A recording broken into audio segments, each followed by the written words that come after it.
The amount of plastic trash that flows into the oceans every year is expected to nearly triple by 2040 to 29 million metric tons.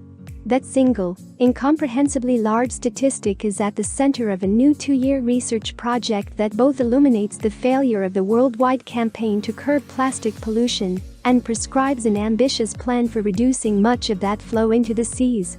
No one knows for certain how much plastic, which is virtually indestructible, has accumulated in the seas. The best guess, made in 2015, was about 150 million metric tons. Assuming things remain the same, the study estimates that accumulation will become 600 million metric tons by 2040. The project, developed by the Pew Charitable Trusts and Systemic Limited, a London-based environmental think tank, essentially calls for a wholesale remaking of the global plastics industry by shifting it to a circular economy that reuses and recycles. If such transformation occurs, and that's a big if, Pew's experts say the annual flow of plastic waste into the oceans could be reduced by 80% over the next 2 decades, all by using existing methods and technology. Even a 5-year delay allows an additional 80 million metric tons of trash to slide offshore. The cost of the overhaul runs to $600 billion. That's $70 billion cheaper than proceeding through the next 2 decades business as usual, primarily because of the reduced use of virgin plastic. System-wide problems demand system-wide change, the Pew report says.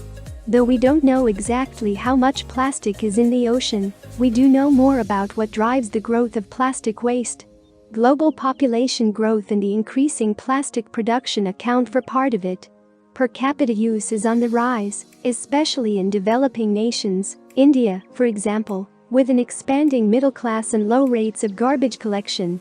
Finally, cheap virgin plastic enables a shift into production of an increasing number of low-value plastic products that are not recyclable, adding to the glut of plastics that go uncollected. Recycling is one of the most effective means of reducing the use of virgin plastic, but first it has to be collected, and today 2 billion people lack access to waste collection systems.